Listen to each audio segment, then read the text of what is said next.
Pode se assentar, igreja, se quiser. Se quiser ficar aqui na frente, fica. Se quiser ajoelhar, ajoelha. Se quiser deitar, deita. Você está na casa do seu pai. Você tem liberdade nesse lugar. Obrigado. Amém. Boa noite. Graça e paz. Prazer, meu nome é Alan. Sou do Rio de Janeiro, cidade de Macaé, minha amada Macaé. Primeira coisa, antes de qualquer coisa, para eu poder voltar em casa, a primeira coisa que eu tenho que fazer aqui é: Prince, um beijo para você, eu te amo, tá? Minha linda, eu sei que você está aí assistindo, senão eu não ia entrar em casa, se eu não fizesse isso. Mas tem uma galera em Macaé lá reunida, meus filhos, tem quase 10 dias que eu não vejo meus filhos, Eduarda, Johan, meu filho sente muita falta, meu filho chora, meu filho fica mal, meu filho ama ir para a praça e andar de skate, e uma outra vez que eu saí, fiquei um tempo assim fora de casa, num domingo, eu liguei para casa para saber como que estava, e minha esposa falou: não, tá tudo bem, só o Johan. Eu tenho um casal, minha filha Eduarda tem 11 anos, meu filho Johan tem 10 anos. E ela falou: só o Johan que está aqui no sofá, ele não quer sair do sofá, só está deitado. Eu falei que eu ia levar ele na praça para ele andar de skate, ele falou que não queria. Aí eu falei: nossa, tem alguma coisa errada. Para ele não querer ir para a praça, andar de skate. E acabei voltando para casa até mais cedo. Conversei com os irmãos onde eu tinha que ir, eles entenderam, me liberaram. Não, cara, volta para sua casa, fica com sua família, fica com seus filhos, vai lá. Outra vez você volta aqui. E voltei mais cedo por causa dele, que ele sentia mais falta. Minha esposa e minha filha segura bem a barra. Mas eu sei que eles estão sentindo falta. Eu vim para cá, minha filha tinha acabado de fazer uma cirurgia e ainda estava se recuperando. Nem sei se ela já voltou para a escola, mas está bem, graças a Deus. E tem uma galera da igreja que está reunida também assistindo, saudade também, da igreja em Macaé, essa igreja que abençoa a minha vida, que me deixa ficar 10 dias fora, e que quando eu volto me recebe de braços abertos, que entende, que apoia. Eles falam: não, pastor, pode ir, quem segura a onda aqui, pode ir, fica tranquilo. E eles fazem tudo lá, graças a Deus, saudade de vocês, eu amo vocês, Deus abençoe. Mas em Macaé, amados, nós temos um projeto chamado Projeto Raab. E estamos há 2 anos fazendo esse trabalho na cidade de Macaé. Esse trabalho é um trabalho de resgate, é uma missão de resgate para mulheres que trabalham se prostituindo na nossa cidade. Temos alcançado prostitutas, travestis, moradores em situação de rua, viciados, cracudos, toda essa galera que fica na noite. Porque apesar do projeto ser um projeto voltado para as mulheres que estão se prostituindo, na noite nós encontramos todo esse tipo de pessoa vivendo na noite. Então eles acabam também indo até o projeto. Eu vou contar como que acontece, como que nós fazemos. E então nós acabamos cuidando também de todos que aparecem lá. Tem algumas histórias aí para nós contarmos. Ulisses ontem contou muita história, então hoje também vou contar a história, Ulisses. Ulisses, estamos juntos, cara, tem que falar uma parada. Ulisses falou aqui ontem: cara, se minha esposa e minha filha estivessem aqui, elas iam estar já com a Bíblia aberta em Lucas 15, Lucas 15. A galera em Macaé, eu tenho certeza que eles já sabem o que eu vou ministrar aqui hoje. Porque eu também sou homem de uma palavra só, cara. E aonde eu tenho ido, eu tenho ministrado a mesma palavra. E não pretendo mudar, porque é uma palavra de despertamento. É a palavra que nós precisamos para esses dias. O homem não precisa ter muitas palavras, ele precisa ter uma palavra que seja de Deus. Isso é importante. E eles já sabem lá, o que eu vou falar, que é o que eu tenho repetido, onde eu tenho ido, essa mesma palavra. Então, em Macaé, nós temos feito esse trabalho Temos trabalhado com moradores em situação de rua também, temos feito um café para eles.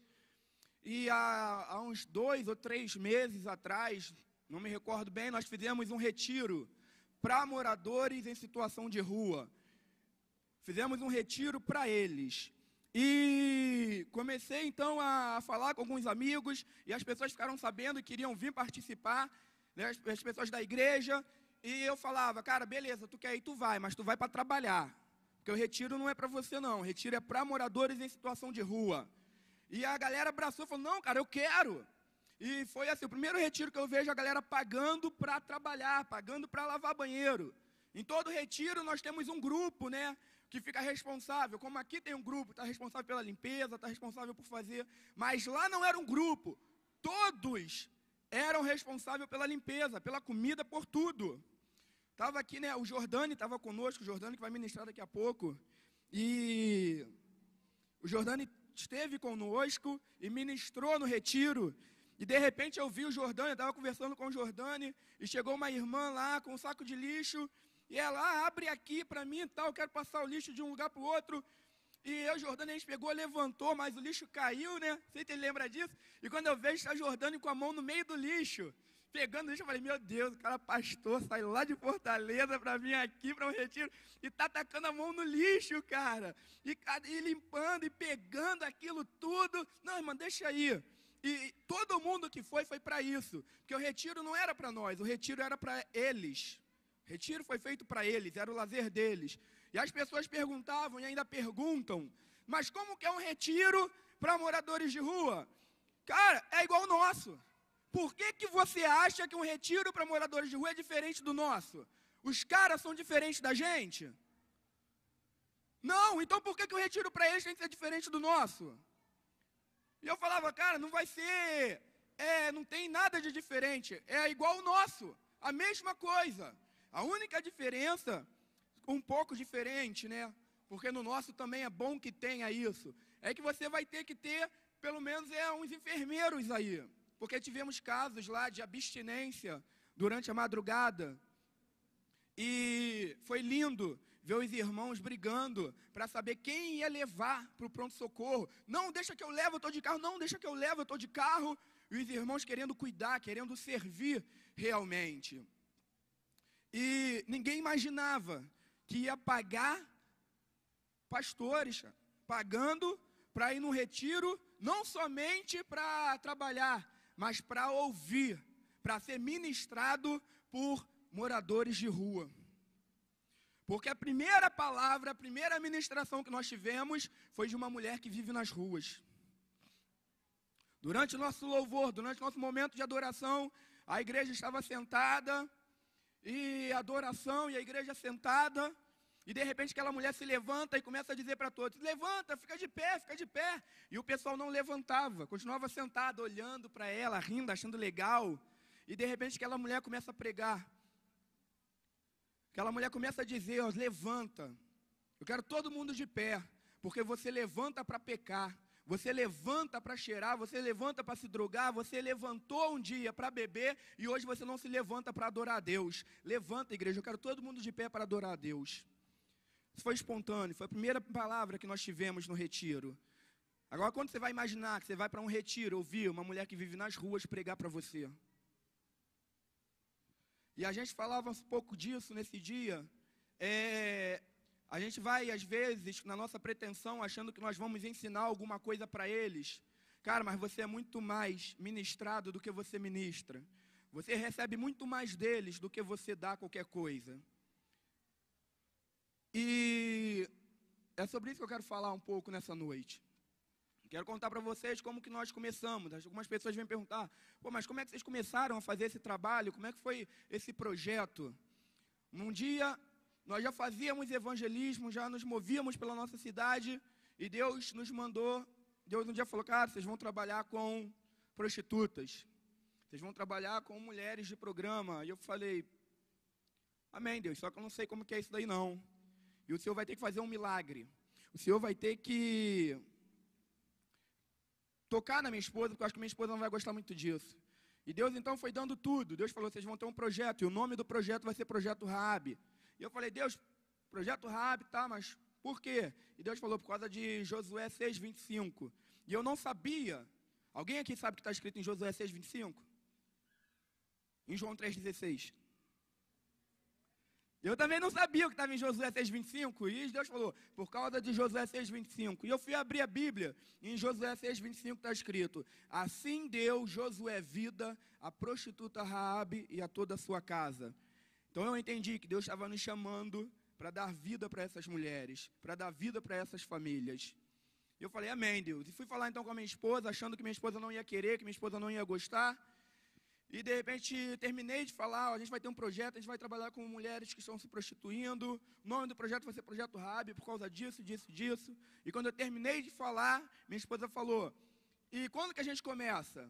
Eu falei, bem, o primeiro milagre já aconteceu, minha esposa topou, minha esposa gostou. Eu falei, cara, não sei, Deus só falou que nós vamos fazer. E amém. E fomos orar. E oramos 1 mês, 2 meses, 3 meses, e minha esposa, ela, e o projeto? Não vai ter não? Eu falei, vai. E ela, quando? Eu falei, não sei. Deus ainda não falou quando. E oramos 4, 5, 6, 7, 8 meses. Ela não vai ter mais o projeto. Eu falei, vai. Ela, quando? Eu falei, não sei. Deus ainda não falou que é a hora. E quando estávamos para fazer 1 ano, nós estávamos na escola que o Roberto Feitosa, que está aqui, né, que ministrou a oficina, a escola que ele faz todo ano no Rio. E estávamos ali nos últimos dias da escola. Deus falou comigo, quando vocês voltarem para Macaé, chegou a hora de vocês começarem o projeto Raab. E eu fui procurar, porque a escola fala muito sobre isso, fala de despertamento, de ativação, é uma escola de ativação. E eu fui procurar minha esposa para falar com ela, meu bem, e quando eu fui, vamos, porque Deus falou a mesma coisa agora. Então voltamos para Macaé e falei, Deus, a gente vai começar, mas como é que faz isso? Porque eu nunca fiz. Falam, né, que para trabalhar você tem que fazer isso. Não tenho dinheiro. E como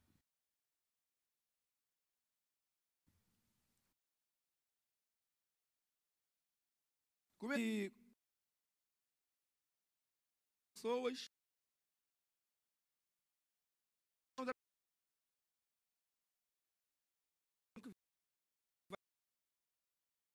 nós queremos ser uma grande parece profetizando. Deus, como que vai?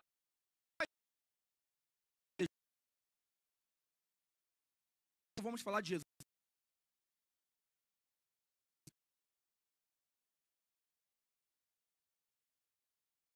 Elas vão para o inferno. Vão falar. Não.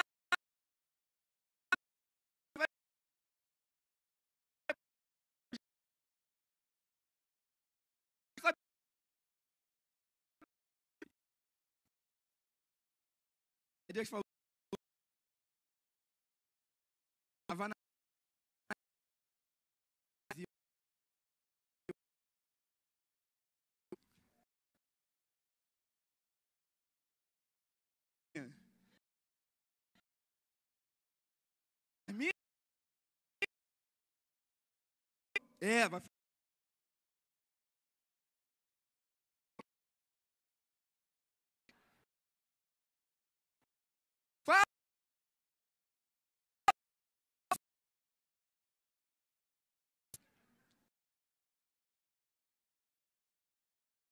que a Carminha traz.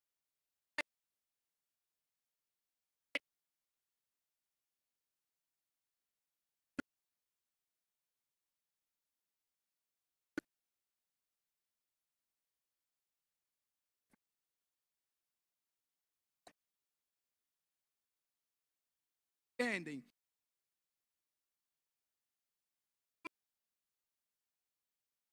Falar do meu amor.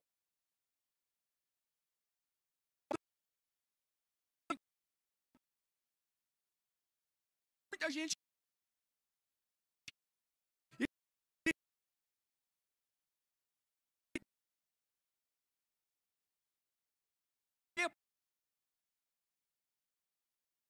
vão para lá somente.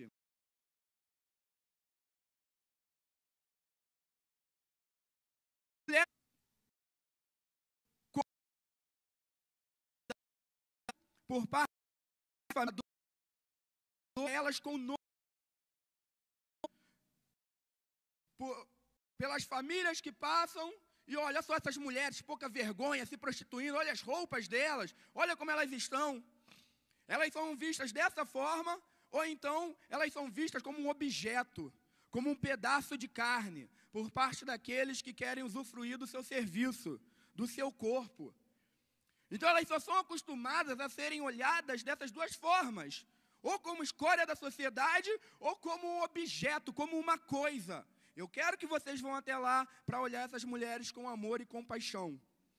Vocês vão olhar para elas de uma forma diferente, de uma forma que elas nunca foram vistas até então. Estão indo para lá, para amar e servir a vida dessas mulheres. É isso que eu quero de vocês. E para fazer isso, vocês vão montar uma mesa no meio da praça. Elas ficam lá em frente a uma praça e ficam ao redor da praça. E Deus falou, no meio da praça vocês irão montar uma mesa. Nessa mesa vocês vão levar cachorro-quente, bolo, refrigerante, café, chocolate quente, tudo isso. E vocês vão convidá-las para vir à mesa, se sentar e comer. Olha a mesa aí, né?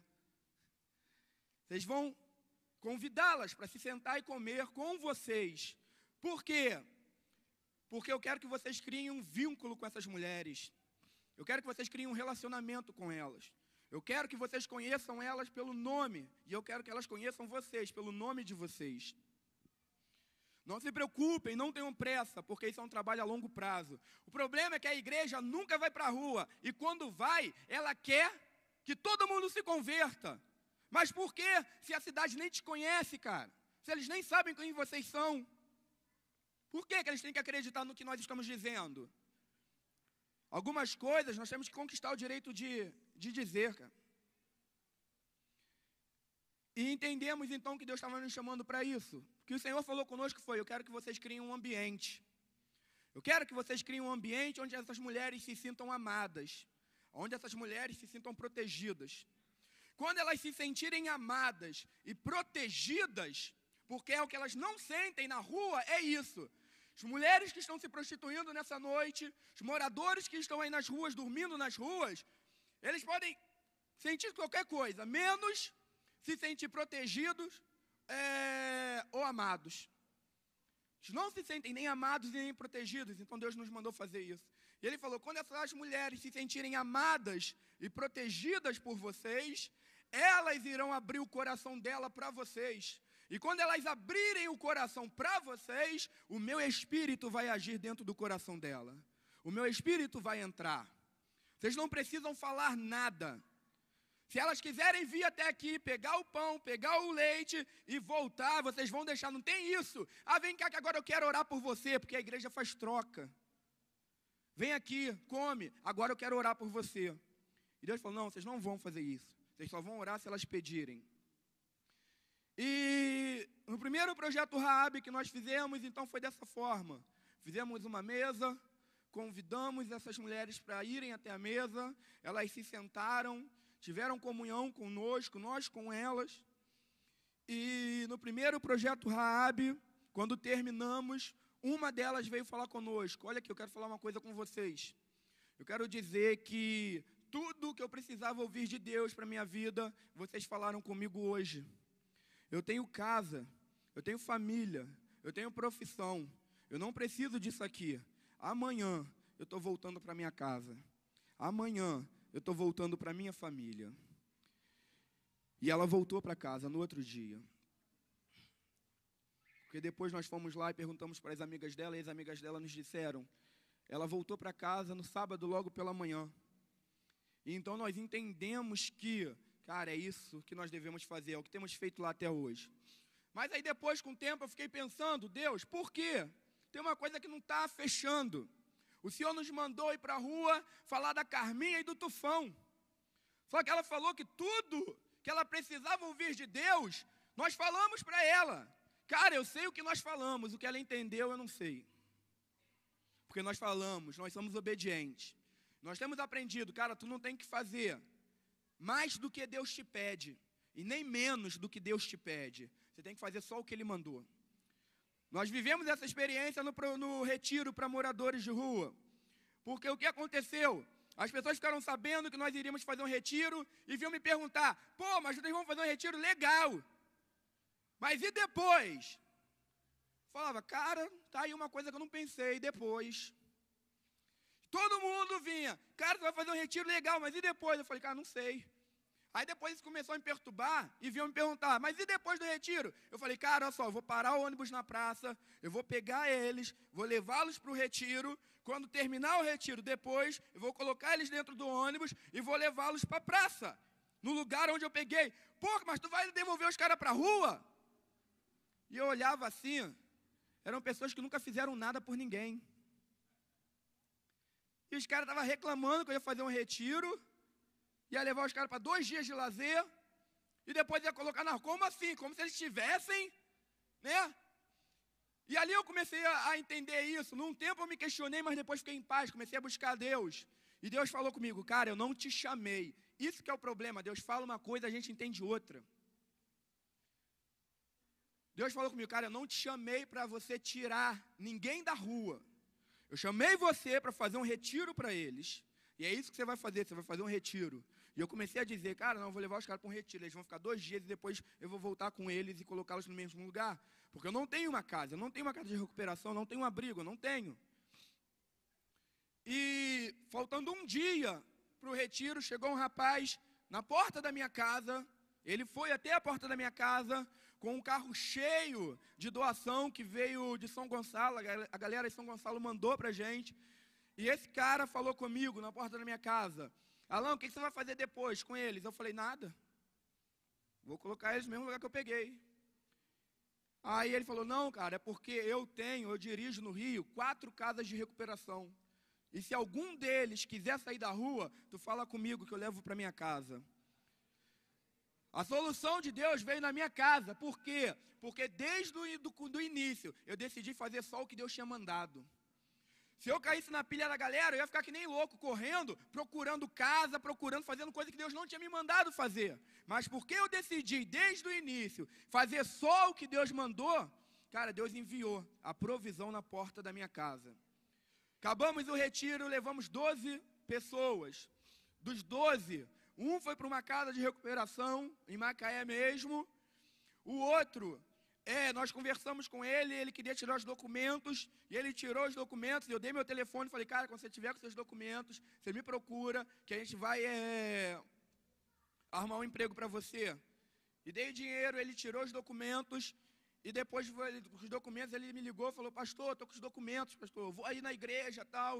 E ele foi na igreja, e nós, graças a Deus, um pastor amigo cedeu um kitnet para ele morar. E nós, então, corremos atrás e juntamos tudo que ele precisava. Geladeira, televisão, cama, fogão. E dentro de uma semana, mais ou menos, uns 15 dias no máximo, ele começou a trabalhar. É o seu Jonas. O seu Jonas, a primeira vez que foi na minha igreja, ele estava bêbado que nem um gambá. Estava imundo, descalço. Mas seu Jonas, ele era diácono da igreja. Seu Jonas era professor da escola dominical, antes de estar nas ruas. E no retiro, quando nós vimos ele todo arrumado, ele estava igual um empresário, ele é magro, ele é alto, é um coroa, mas muito bonito. E quando eu olhei para ele todo arrumado, eu não acreditei, eu tirei uma foto e mostrei para ele. Falei, seu Jonas, eu não acredito que o Senhor prefere ser aquele seu Jonas que foi na igreja, descalço, bêbado, fedendo, a ser esse seu Jonas que está diante de mim agora. Olha como o Senhor está. E ele, todo lindo, ele olhou no celular a foto e falou, cara, eu estou lindão. Aí eu falei, pois é, você está lindão. Falei, quem que o Senhor quer ser? Aí ele, eu quero ser esse da foto. Eu falei, pois é, só depende do Senhor. A gente está aqui para ajudar, mas depende do Senhor. Aí ele, não, cara, eu quero ser esse. E hoje o seu Jonas está trabalhando, carteira assinada, e está congregando conosco lá na nossa igreja, cara. E quando ele não vai na igreja, ele me liga para falar: pastor, trabalhei muito, fiz hora extra, estou cansado, pastor. Eu tenho que ir para casa, pegar ônibus, tal, não vai dar para ir na igreja. E eu falo: seu Jonas, fique em paz. Vai dormir, vai descansar, seu Jonas. Fique em paz. Nós gostaríamos de ter tirado todos, mas nem todos quiseram sair. Mas os que quiseram sair tiveram para onde ir. E estão hoje aí. No retiro, no projeto Raab, um dia apareceu o seu Paulo. Nós estávamos fazendo o projeto Raab, seu Paulo apareceu no meio do projeto. Um morador de rua se sentou no chão e ele começou a pregar para a igreja. Um morador de rua, pregando para a igreja. E ele começou a falar: cara, eu não quero o dinheiro de vocês não. Porque se vocês me derem dinheiro, sabe o que eu vou fazer? Eu vou ali e vou comprar mesmo uma cachaça, cara. A gente aqui na rua não quer dinheiro de vocês, a gente quer a atenção de vocês. É isso que a gente quer. Ele falou: cara, eu poderia estar na praça onde nós fazemos o trabalho, existem 2 igrejas, uma de cada lado. E ele falou: cara, eu poderia estar naquela, mas eu estou aqui com vocês porque essa é a igreja que veio aonde eu estava. Vocês vêm aonde eu estou. Por isso eu estou aqui com vocês. E nós perguntamos então para ele se ele queria sair da rua. Seu Paulo falou que sim, queria. No outro dia nós voltamos lá e seu Paulo estava já com a bolsa dele arrumadinha, só esperando a gente. A gente levou seu Paulo então para uma casa de recuperação. E no retiro que nós fizemos, o seu Paulo já estava no retiro pregando, dando testemunho dele. Seu Paulo hoje também está empregado, está trabalhando numa casa de recuperação. Não mora mais nas ruas, não vive mais nas ruas.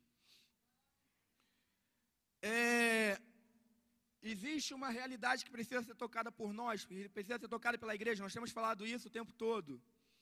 Nós sabemos da responsabilidade do Estado, do governo, do município. Sabemos de tudo isso, mas a igreja também tem uma responsabilidade.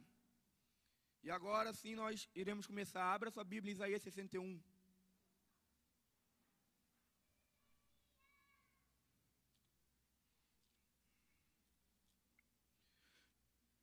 Um dos motivos pelo qual hoje nós entendemos que Deus falou conosco: quando vocês forem para a rua, vocês não vão falar de Jesus para essas mulheres, vocês não vão falar da Bíblia, vocês não vão falar que eu vou salvar, que eu vou fazer, eu vou acontecer. Um dos motivos que Deus nos mandou fazer isso, hoje nós sabemos qual é. É que naquele momento nós não sabíamos, pois não tínhamos experiência, mas hoje, sem medo de errar, eu digo que 80% dessas mulheres, 80% dessas mulheres são afastadas do Evangelho. Nós já conversamos ali com mulheres que são filhas de pastores. Conversamos ali com mulheres que falaram conosco que se nós cantarmos essas músicas mais antigas da igreja, elas cantam todas. Sabe por quê? Elas falam: cara, eu ministrava louvor na minha igreja. Eu fui criada no círculo de oração da igreja. Minha mãe era dirigente do círculo de oração. Há um tempo atrás nós tivemos contato com uma que veio falar para nós: meu pai é diácono da igreja. E nós perguntamos: cara, e o que aconteceu? Por que você está na rua se prostituindo? E ela falou: ela e o namorado não vigiaram. Os 2 eram da igreja. E ela engravidou. E ela veio falar: quando eu engravidei, meu namorado me largou, me abandonou. Quando eu cheguei em casa para falar com meu pai que eu estava grávida, o meu pai me colocou para fora de casa. Me colocou nas ruas. Então a forma que eu tive para me manter e para manter o meu filho foi me prostituindo. O pai, diácono da igreja, coloca a própria filha para fora de casa. Já é um absurdo. Segundo absurdo, ninguém na igreja acolhe aquela menina e põe para dentro de casa. Essa menina não conheceu o amor de Deus. Porque o amor de Deus não pode ser mensurado, não pode ser conhecido através das palavras. O amor de Deus precisa ser encarnado através das nossas vidas. A igreja precisa parar de pregar sobre o amor. A igreja precisa começar a viver o amor. Existe uma diferença entre falar de amor. Aquele diácono, com certeza, já pregou sobre o amor dele na igreja, o amor de Deus na igreja. Já falou para muita pessoa na rua: olha, Jesus te ama. Mas quando ele precisou exercer amor na vida dele, na família dele, ele não conseguiu, ele não soube. Porque viveu uma vida falando de amor, mas sem nunca ter encarnado o amor. Isaías 61, o Senhor Deus me deu o seu Espírito, pois Ele me escolheu para levar boas notícias aos pobres. Ele me enviou para animar os aflitos, para anunciar libertação aos escravos e a liberdade para os que estão na prisão. Ele me enviou para anunciar que chegou o tempo em que o Senhor salvará o seu povo, que chegou o dia em que o nosso Deus se vingará dos seus inimigos. Ele me enviou para consolar os que choram, para dar aos que choram em Sião uma coroa de alegria em vez de tristeza, um perfume de felicidade em vez de lágrimas, e roupas de festa em vez de luto. Eles farão o que é direito, serão como árvores que o Senhor plantou para mostrar a todos a sua glória. Eles reconstruirão casas que haviam caído, cidades que haviam sido arrasadas e que há muitos anos estavam em ruínas. Eu gosto muito disso aqui, ó, play, a igreja na cidade, porque é como nós nos movemos, é o que nós falamos, de uma igreja na cidade. Por que eu leio Isaías 61? Porque a igreja tem uma missão, é o que nós falamos aqui no fórum. A igreja não tem várias missões, a igreja tem uma missão. A missão da igreja é a mesma de Cristo. Cristo vai falar para os seus discípulos: assim como o Pai me enviou, eu vos envio. E nesse assim está contido muita coisa. Quando ele diz, assim como o Pai me enviou, ele está dizendo, com o mesmo poder, com a mesma autoridade, para o mesmo propósito, com o mesmo objetivo, para o cumprimento da mesma missão, com que eu fui enviado, eu agora vos envio. Então é a mesma coisa. Então precisamos olhar, amém, legal, mas qual foi a missão de Cristo? Isaías 61. Porque em Lucas, quando ele abre o livro da lei, ele vai dizer, hoje, ele lê Isaías 61, e ele diz, hoje, essa profecia se cumpriu. Por quê? O Espírito do Senhor está sobre mim para isso. Então, isso é a missão da igreja. O Espírito, a unção, é para nos capacitar a cumprir a missão. Agora, nós temos confundido. Nós achamos que a unção do Espírito é para que você fale em línguas. Nós achamos que a unção do Espírito é para que você bata o seu pé no chão. É para que você tenha revelação, visão, profecia. Porque você tem a unção, você faz tudo isso. Porque você tem unção, você fala em línguas. Porque você tem unção, você tem visões, você tem revelação. Deus te usa. Porque você tem unção, mas o propósito da unção não é esse. Não podemos resumir a missão da igreja a isso. Porque o propósito pelo qual nós somos ungidos, segundo Isaías 61, é para cumprir uma missão. E eu gosto que no final vai dizer, eles reconstruirão casas que haviam caído, cidades que tinham sido arrasadas. A unção de Deus é para restaurar cidades, é para restaurar casas, é para restaurar um povo, é para restaurar uma família. Por isso que fala de casa e cidade. Restaura a família, porque restaurando a família, você restaura a sociedade. Porque a sociedade está como está hoje, e tudo tem início aonde? Na família. Então a unção é para que haja uma restauração da família, dos valores da família. Porque famílias que são restauradas produzem uma sociedade que é curada. Esse é o propósito da unção. É para que você manifeste. É para levar boas notícias aos pobres. Animar os aflitos. Anunciar libertação aos escravos. Mas para fazer isso, cara, tu precisa estar disposto a fazer mais do que só falar do amor, cara. O amor de Deus, o reino de Deus, não pode ser só para compor letra de louvor. O amor de Deus, o reino de Deus, não pode servir só para ser tema de palavra. Esse amor precisa ser encarnado. O reino de Deus está entre vós. Em algumas outras traduções, o reino de Deus está dentro de vós. Você precisa manifestar, porque o que está dentro, cara, é uma semente. Jesus compara o reino a uma semente. E essa semente precisa crescer. Só que a semente do reino é o contrário. Não é a semente que morre. É você que morre para que a semente cresça. Você precisa morrer. Mas por que que esse reino só é para letra? Por que que não manifestamos isso? Por que que ainda não vivemos isso? Porque nós não queremos morrer. Porque o Evangelho fala de morte, mas nós queremos vida. Nós temos buscado viver. Nós queremos que haja paz entre duas coisas que nasceram para guerrear até o fim. A palavra do Senhor vai dizer que a carne e o espírito, eles militam entre si, eles lutam contra um e outro, mas nós queremos que haja paz, que haja um conforto, que eles vivam em equilíbrio. Por que nós queremos isso? Porque, ora, nós viemos para a igreja, nós buscamos a Deus. Mas quando saímos daqui, não é para fazer a vontade de Deus, é para fazer a nossa. Nós queremos um evangelho de conforto, mas aonde que estava o conforto na cruz de Cristo? Em qual cravo havia conforto? Mas nós queremos um evangelho conforto, confortável, um evangelho legal, sabe? Cara, o evangelho não é. Eu tenho aprendido que a palavra de Deus não é para te agradar, a palavra de Deus é para te transformar, cara. A palavra de Deus não é para te mimar, a palavra de Deus é para te confrontar. É para mostrar quem você é, cara, e quem nós somos. Cara, nós somos pecadores que carecemos da glória de Deus, mano. Nós precisamos disso. Só que nós queremos um evangelho hoje, que eu tenho dito o seguinte, é o evangelho ursinho carinhoso. É um evangelho bonitinho, fofinho, todo mundo quer pegar, sabe, todo mundo, pô, que legal, que bonitinho. Cara, mas o evangelho não é um ursinho,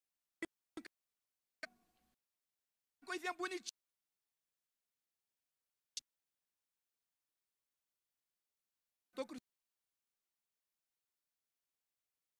Que eu vivo hoje, eu vivo na fé do Filho de Deus, que me amou, se entregou por mim. O grande problema é que nós não queremos morrer. Por isso conflito, por isso um dia a gente está na unção, um dia nós estamos no gás. A gente chega na igreja, a gente olha para o pastor e fala assim, pastor, vigia, hein, pastor. Até o pastor a gente manda vigiar. Você tá que tá. Mas aí no outro dia, cara, tu tá. E aí, irmão, como é que você tá? Pastor, hoje eu não estou bem não, pastor. Hoje eu não estou legal não. Porque você quer, cara, você está vivendo um conflito. Porque você não entendeu que o que você quer que viva bem, Deus quer que morra legal, cara. A tua carne, maluco. A gente tem dito, não, eu estou crucificado com Cristo. Está repetindo o que Paulo falou. Mas mentira nossa, porque Paulo vai dizer, olha só, eu passo fome, eu passo frio. Eu estou acostumado a ter abundância, a ter fartura. Eu estou acostumado a não ter nada. Eu estou acostumado a ser perseguido, a ser maltratado, humilhado. Paulo era um cara que deixou de viver para ele, mas nós queremos viver para nós. Nós queremos um evangelho que nos dá, mas o evangelho não fala de te dar, o evangelho fala que você tem que repartir. É diferente. Cara, você sabe quem foi Jó? Você sabe quem foi Jó? Não, ninguém sabe quem foi Jó? Sabe, Felipe? Nós conhecemos a história de Jó. Todo mundo conhece a história de Jó, né? Que tinha tudo, tal. Aí que um cara muito rico, perde tudo. E de repente fica doente, com o corpo coberto de chagas, é oprimido lá pelos amigos, mas que no final, Jó tem tudo em dobro. Essa é a história de Jó que nós conhecemos. Não é isso? Estou falando mentira? Essa é a história de Jó que nós conhecemos. Um cara que era muito rico, que tinha muitas coisas, perde tudo, fica doente, mas que no final Deus restitui em dobro tudo que Jó tinha. Só que hoje eu quero falar para vocês quem Jó era. Não quero falar para vocês a história de Jó. Quero falar para vocês quem Jó era. Abra sua Bíblia. Em Jó, capítulo 29.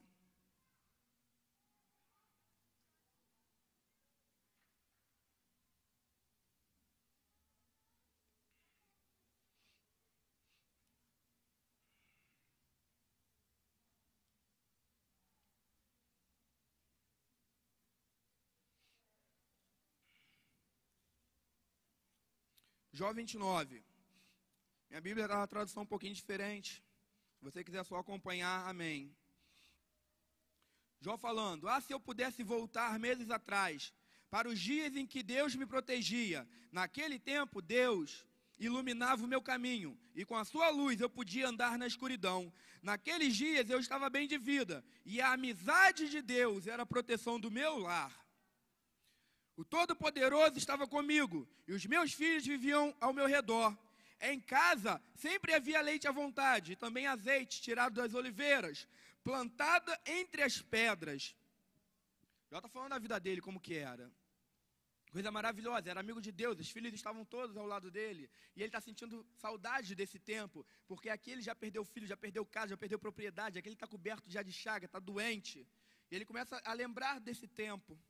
E ele começa a dizer: quando eu saía para a reunião do tribunal e me assentava entre os juízes, os moços me viam e abriam passagem, os idosos se punham de pé.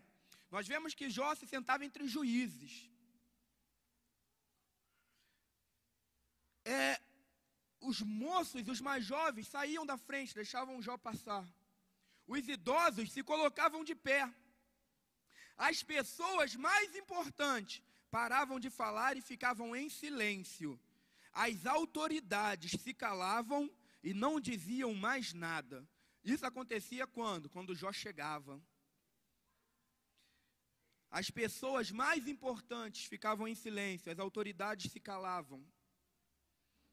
Ninguém dizia mais nada. Quem me ouvia falar me dava parabéns. Os que me viam falavam bem de mim. Já está falando, quando ele chegava num lugar, tudo parava. Todos paravam de falar. Era mais ou menos assim: cara, fica quieto, Jó chegou. Jó está aí. Os juízes, os mais importantes, os mais ricos, todos, havia um silêncio quando Jó chegava no local. Mas por quê? Por causa da prática de vida de Jó. Eles sabiam da prática, qual era a prática de vida de Jó. Eles sabiam quem era Jó. Eles sabiam como Jó vivia. O testemunho de Jó causava isso. Mas, afinal, qual era a prática de vida de Jó? Pois eu ajudava os pobres que me pediam ajuda. Eu cuidava dos órfãos que não tinha quem os protegesse. Pessoas que estavam à beira da morte abençoavam a minha vida. E as viúvas se alegravam com o meu auxílio. A minha justiça e a minha honestidade faziam parte de mim. Eram como roupa que eu uso todos os dias. Eu era olhos para os cegos e pés para os aleijados. Eu era pai dos pobres, defensor dos direitos dos estrangeiros. Eu acabava com o poder dos exploradores e livrava das suas garras as suas vítimas. Capítulo 31. Verso 13. Quando um empregado ou empregada reclamava contra mim, eu resolvia o assunto com justiça. Se eu não houvesse agido assim, que faria quando Deus me julgasse? Que responderia quando Ele me pedisse conta dos meus atos? Pois o mesmo Deus que me criou, criou também os meus empregados. E Ele deu vida tanto a mim quanto a eles. Nunca deixei de ajudar os pobres, nem permiti que as viúvas chorassem de desespero. Nunca tomei sozinho as minhas refeições, mas sempre reparti a minha comida com os órfãos. Eu os tratava como se fosse pai deles e sempre protegi as viúvas. Quando via alguém morrendo de frio por falta de roupa, ou notava algum pobre que não tinha com que se cobrir, eu lhe dava roupas quentes, feitas com lã das minhas próprias ovelhas, e ele me agradecia do fundo do coração. Se alguma vez fui violento com um órfão, sabendo que eu tinha o apoio dos juízes, então que os meus braços sejam quebrados, que sejam arrancados meus ombros. Eu nunca faria nenhuma dessas coisas, pois tenho pavor do castigo de Deus, e não poderia enfrentar a sua presença gloriosa. Esse cara era Jó. Jó falava de paternidade quando ainda não existia nenhum vídeo no YouTube do Luiz Hermínio. Jó já entendia o que era paternidade. Ele vai dizer: eu era pai dos pobres, eu era pai dos órfãos. O que um pai faz? Um pai cuida dos seus filhos. Um pai protege os seus filhos. Um pai alimenta seus filhos. Um pai veste seus filhos. Acima de tudo, um pai ama os seus filhos. O que Jó está dizendo é: eu sou o pai deles. Sou eu quem cuido, sou eu quem alimento, sou eu quem os protejo, sou eu que os amo. Quem que Jó amava? Os órfãos, os pobres. os miseráveis. Ele vai dizer, eu sou os olhos dos cegos, eu sou o pé dos coxos. Todos os dias, quando eu acordo, eu me visto de bondade e honestidade. É disso que eu me visto. Qual tem sido as nossas roupas, amados? Do que você tem se vestido? Jó, ele era um cara tão sinistro, que Jó capítulo 2.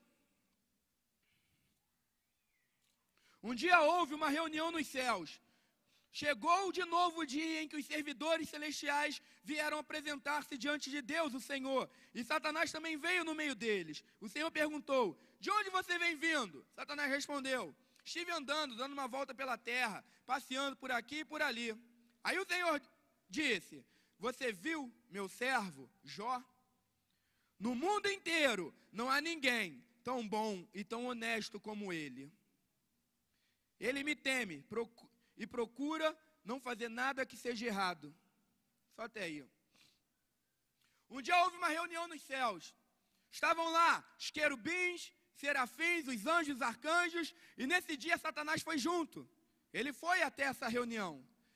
E quando ele chega nos céus, de repente Deus fala para ele, Satanás, vem aqui na frente. E eu creio que nesse momento, os céus, os anjos, falam, agora deu ruim para Satanás, mano. E eu chamo ele lá na frente. Tipo professor na escola de... Ô, fulano, vem aqui na frente. Cara, e Satanás vai. E Deus pergunta, você está vindo de onde, Satanás? Satanás fala, cara, eu estou vindo de rodear todo mundo. Eu rodei por toda a terra. Eu vi tudo. Eu vi a criação, eu vi o mundo criado.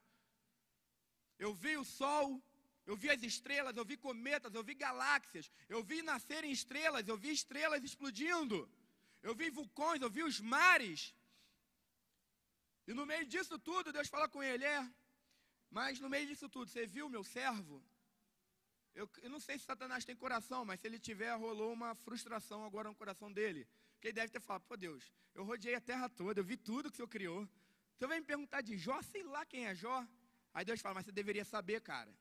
Porque no mundo inteiro não há ninguém como ele. E Deus, quando escolhe um homem para ser referência nos céus, Deus não pega um homem que dava a maior oferta, que dava o maior dízimo. Deus não pega o homem que tinha o carro mais bonito. Deus não pega o que cantava melhor. Deus não fala, você viu Jó, porque não há ninguém na terra que prega tão bem quanto ele. Porque não há ninguém na terra que canta tão bem quanto ele. Quando Deus quer usar um homem como referência nos céus, ele fala, porque no mundo inteiro não há ninguém tão bom e honesto. Sabe por quê? Porque talvez nem todos, com certeza, talvez não, com certeza, nem todos serão pregadores, nem todos serão cantores, músicos, nem todos serão evangelistas, missionários, nem todos terão dons, terão visões, nem todos terão profecias, revelações.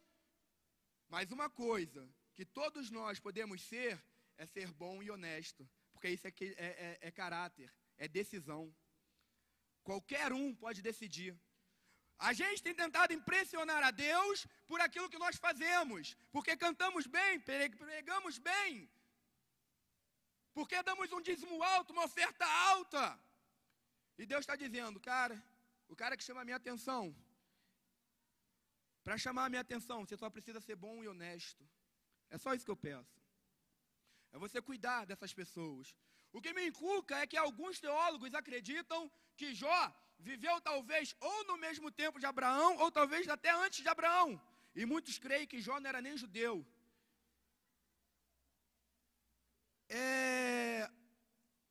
Como que Jó vai fazer tudo o que nós vamos ver agora? Abra sua Bíblia em Isaías 58. Porque a prática de vida de Jó é o que está em Isaías 58, cara. Mas quem fala isso com Jó? Quem revela isso para Jó? Porque Jó não tinha uma Bíblia e Jó fazia tudo que era para ser feito. Nós temos várias Bíblias, só não fazemos nada do que Deus mandou. Isaías 58. Verso 3, o povo pergunta a Deus, que adianta jejuar, se tu nem notas? Por que passar fome, se não te importas com isso? O Senhor responde, a verdade é que nos dias de jejum, vocês cuidam dos seus negócios e exploram os seus empregados. Vocês passam os dias de jejum discutindo e brigando, e chegam até a bater uns nos outros. Será que vocês pensam que quando jejuam assim, eu vou ouvir as suas orações? O que é que eu quero que vocês façam nos dias de jejum? Será que desejo que passe fome, ou que se curvem como um bambu, que vistam roupa feita de pano grosseiro, se deitem em cima de cinza? É isso que vocês chamam de jejum? Isso é Deus falando, cara. Acham que um dia de jejum assim me agrada? Não, não é esse o jejum que eu quero. Eu quero que soltem aqueles que foram presos injustamente, que tirem de cima deles o peso que os faz sofrer, que ponham em liberdade os que estão sendo oprimidos, que acabem com o tipo de escravidão. O jejum que me agrada é que vocês repartam a sua comida com os famintos, que recebam em casa os pobres, que estão desabrigados, que deem roupas aos que não têm e que nunca deixem de socorrer os seus parentes. É isso que ele está dizendo. Se nós formos ver, essa é a prática de vida de Jó. Era isso que Jó praticava. Por isso Jó era honrado, não pelo que ele falava, mas pela vida que ele vivia. Hoje nós temos um evangelho que ele é complexo, ele é bonito, ele é legal, caramba, mas é um evangelho superficial. É um evangelho que não converte o homem, é um evangelho que convence o homem. O homem hoje está dentro da igreja convencido de que Deus, cara, tem poder para salvar. O homem está convencido de que Deus é o caminho, cara. Só que o problema com esse evangelho, que é complexo, porém superficial, é que ele não toca o coração.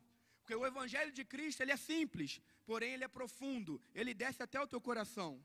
E é aí que produz a conversão.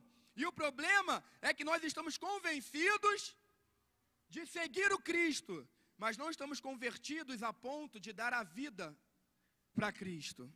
Essa é a diferença com o nosso evangelho hoje. Em Isaías, capítulo 1,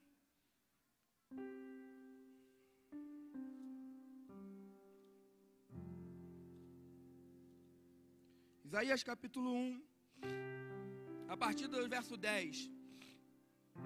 Autoridades de Jerusalém, escutem o que o Senhor está dizendo.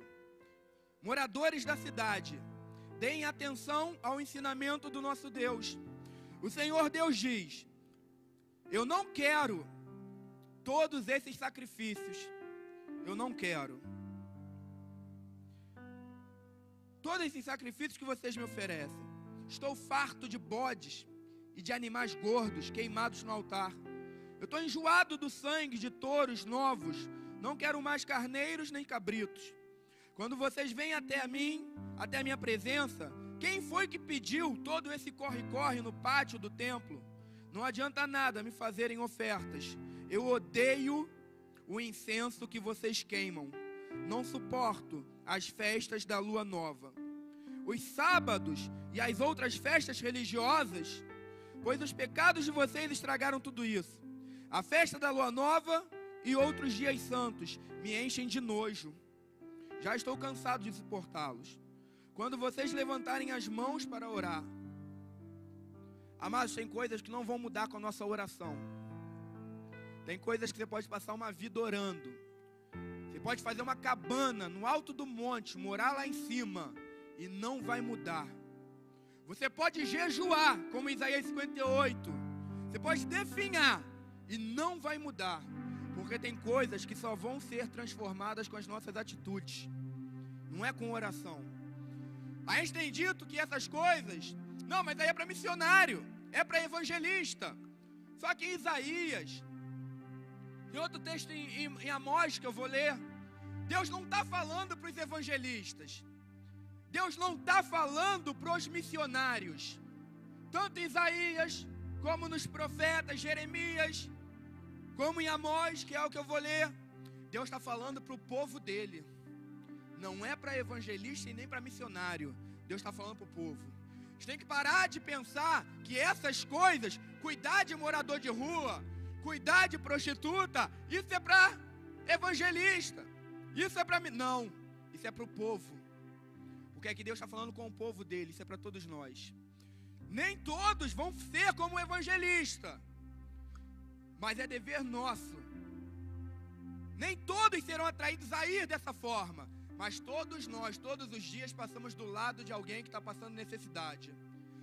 Eu fico muito preocupado quando eu ouço muitas pregações de alguns homens falando sobre justiça social, falando sobre o evangelho do reino. Eu fico muito preocupado porque eu vejo muitos homens falando isso, mas eu não vejo esses homens nas ruas. Cara, eu não quero saber se o que você fala é legal ou bonito, eu quero saber se o que tu fala está transformando vida. Uma coisa que eu tenho dito para a minha igreja, e eles sabem disso, eles nunca estão na rua sem que o pastor deles esteja junto com eles. Eu sou o primeiro a alvoroçar a igreja para ir para a rua, e não é porque eu sou evangelista não, é porque eu entendi que isso aqui é vontade de Deus para o povo dele. Sabe por que hoje a igreja não tem a relevância que ela deveria ter? Porque nós estamos deixando só o evangelista e o missionário ir, quando a igreja deveria estar indo. Porque nós achamos que essas coisas são para alguns. Cara, se tu é cristão, se tu entregou a tua vida para Cristo, a missão dele agora é a tua missão. Não é a do missionário, não é a do pastor, não é a do evangelista, é a nossa. É a nossa missão. Continuando, quando vocês levantarem as mãos, isso é Deus falando. Quando vocês levantarem as mãos para orar, eu não olharei para vocês. Ainda que orem muito, eu não vos ouvirei. Você pode orar, mano. Tu pode orar muito. Deus está falando que não vai ouvir. E por que Deus não vai ouvir? Pois os crimes mancharam a mão de vocês. Lavem-se e purifiquem-se. Não quero mais ver as suas maldades. Parem de fazer o que é mal. Aprendam a fazer o que é bom. Tratem os outros com justiça. Socorram os que são explorados. Defendam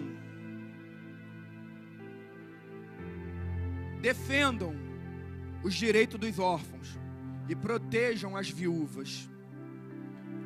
Aí o Senhor Deus diz: venham cá, vamos discutir esse assunto. Os seus pecados os deixaram manchados de vermelho escuro, mas eu os lavarei, e vocês ficarão brancos como a neve, brancos como a lã. Se forem humildes e me obedecerem, vocês comerão das coisas boas que essa terra produz. Tiago capítulo 4, vamos ver, amigo, aqui é fundamento. Porque não é oba-oba que a gente tem feito. Umas pessoas às vezes olham, né, e pensam que não é, cara, tem fundamento. Muito fundamento. Eu poderia pegar a Bíblia de Êxodo, Apocalipse. Apocalipse vai dizer que a noiva está adornada pelos atos de justiça dos santos. A Bíblia toda fala de justiça, mas eu estou dando só alguns textos. Tiago, capítulo 4.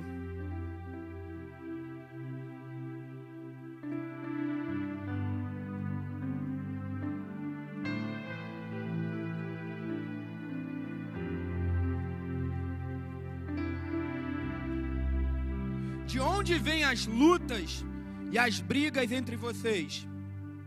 Elas vêm dos maus desejos que estão sempre lutando dentro de vocês. Vocês querem muitas coisas, mas como não podem tê-las, estão prontos até para matar, a fim de consegui-las. Vocês as desejam ardentemente, mas como não conseguem possuí-las, brigam e lutam. Não conseguem o que querem, porque não pedem a Deus. E quando pedem, não recebem, porque os seus motivos são maus, vocês pedem coisas a fim de usá-las para os seus próprios prazeres. Hoje nós pedimos, nós não entendemos que o Evangelho é uma vida que eu não vivo mais para mim, é uma vida que eu vivo para o próximo. É uma vida que eu dou para o próximo. Deus é poderoso. Deus falou assim: haja luz, e a luz foi feita. Deus poderia ter falado: haja salvação, e os homens poderiam ser salvos. Mas Ele envia o seu Filho, para quê? Para nos mostrar que é preciso ter uma ação, é preciso ter uma atitude. O amor, o reino é empregado, precisa ser encarnado. Durante muito tempo João olha e diz: eis que após mim vem um, que eu não sou digno de desatar as sandálias de seus pés. E essa vem sendo a mensagem de João. Mas de repente, um belo dia, João, no meio da sua pregação, ele olha para trás e ele para de dizer: eis que após mim vem. E agora ele diz: eis o Cordeiro de Deus, que tira o pecado do mundo.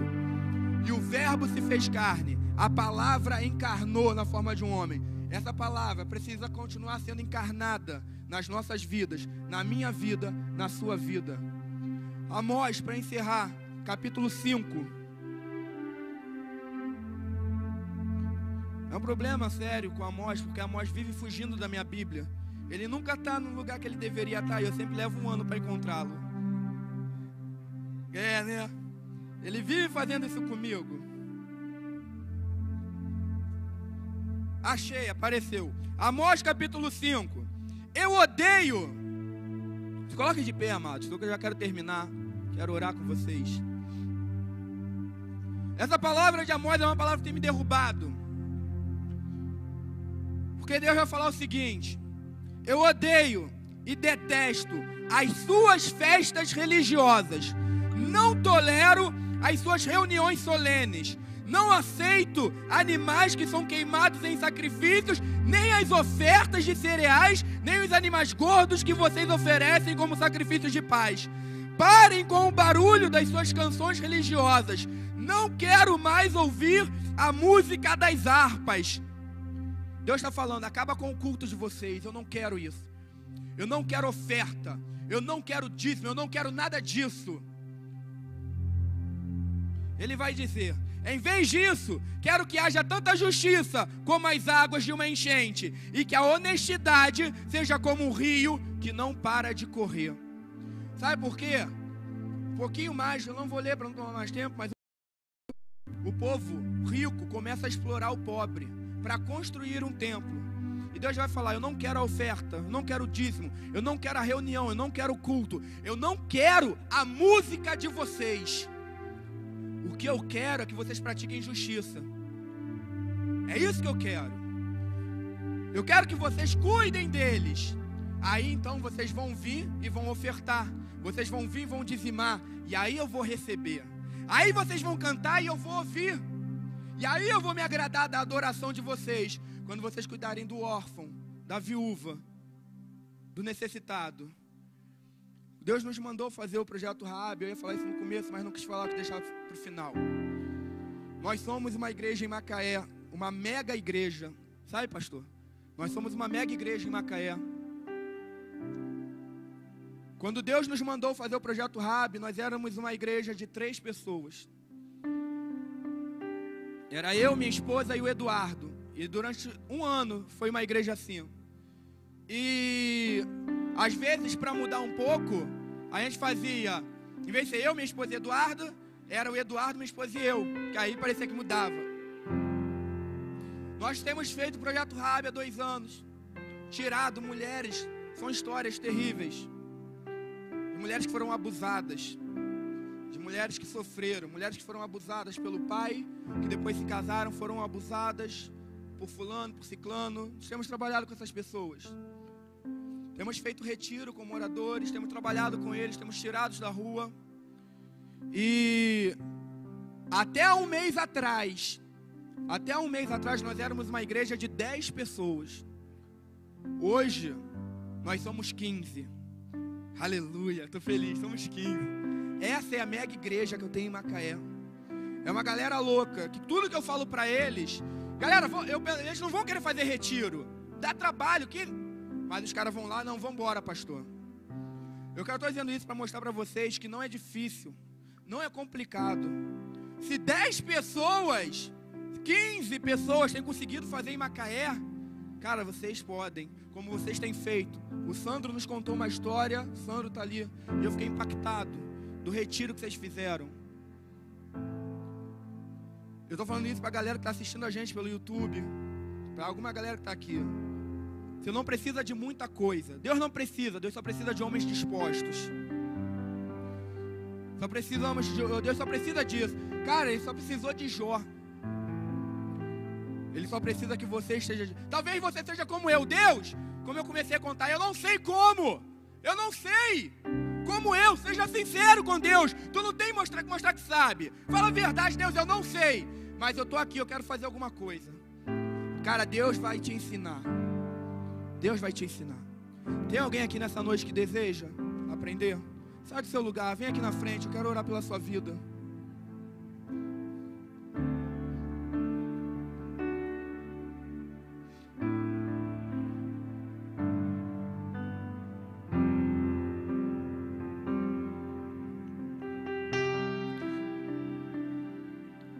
Eu quero agradecer, desde já que eu vou orar e vou encerrar. Quero agradecer a Felipe Vilela pelo convite. Agradecer, pastor, a recepção. Gessé, Sandro. Sandro não, porque o Sandro me abandonou. Estou triste com o Sandro. Mas é Gessé, Sandro, o pessoal que tem cuidado da gente. Cara, obrigado. A toda igreja que me acolheu, que me recebeu. Obrigado mesmo pelo carinho de vocês. Estou impactado pelo que vocês têm feito, pelo que desejam fazer. Cara, talvez você que está aqui, você tem um desejo. Abre teu coração, fala: Deus, eu não sei fazer, mas eu quero, me ensina. Me ensina, Deus. Cara, Ele vai capacitar, Ele vai adestrar as suas mãos, você pode ter certeza disso. Pai, eu coloco essas pessoas que estão aqui. Eu louvo a Deus porque são muitas pessoas. Às vezes eu faço esse mesmo apelo em algumas igrejas, e vem 3 pessoas, vem 4 pessoas, porque isso dá trabalho. Mas eu vejo aqui tantas pessoas aqui na frente, pessoas que estão como eu, dizendo: Deus, eu não sei fazer, mas eu quero aprender. Começa a capacitar. Começa, Deus, a capacitar. Começa a encher o coração de uma por uma do teu amor, de compaixão, ó Deus. Que eles comecem a olhar para as ruas das suas cidades. Que eles comecem a olhar para as ruas de Telêmaco, Borba, de uma forma diferente, ó Deus. Que eles sejam tocados pela sua compaixão. Que eles sejam tocados pelo teu amor, ó Deus. Porque é a tua compaixão que nos faz ser movidos em direção ao próximo. Cada vida, cada jovem, cada homem, cada mulher, ó Pai, que está aqui nessa noite, que possa voltar para a sua casa transformado e com principalmente um desejo de transformar vidas, de transformar realidades. Começa a gerar, ou melhor, começa a ativar aquilo que o Senhor começou a gerar desde o primeiro dia dessa reunião. Deus, começa a ativar isso no coração dos teus filhos.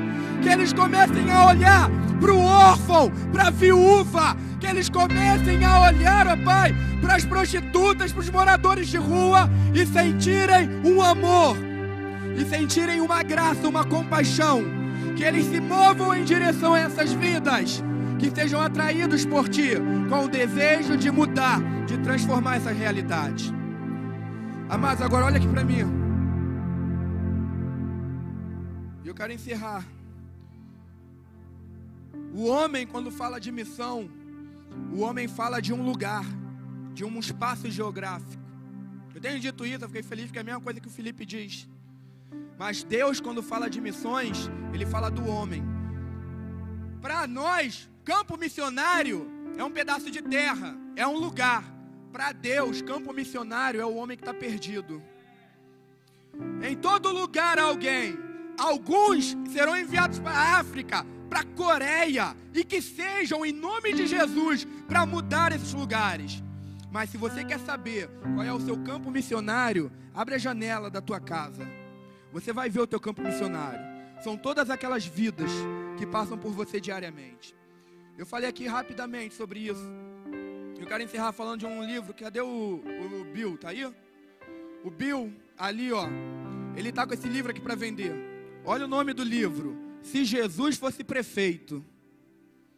Se você quer aprender um pouco mais sobre como transformar a realidade da sua sociedade a partir de pequeno, o Bob Moffat foi um homem que ganhou o vizinho dele para Jesus, sabe como? Limpando a grama do vizinho. Só isso. Ele limpou a grama do vizinho durante não sei quanto tempo. E um dia ele chamou o vizinho: vamos para minha igreja? E o vizinho falou: vou com você. E no dia que o vizinho foi, o vizinho se converteu. Aí o vizinho falou para ele: eu fui, cara, não criei não. Eu fui só porque você limpa o meu quintal todo dia. E eu fiquei sem graça de dizer não. Falei para o cara: todo dia limpa. Um dia que ele me chamou para ir na igreja, eu não vou. E eu decidi ir. Cara, mas não é que chegando lá, Deus tocou no meu coração de verdade. Isso é só um pequeno exemplo. Os Bob Moffat têm trabalhado com isso. Se você quer aprender mais sobre como agir, pequenos atos, como limpar a grama do seu vizinho, o Bill está vendendo esse livro. Você pode procurar ele quando terminar o culto. Deus abençoe vocês. Muito obrigado em nome de Jesus, galera.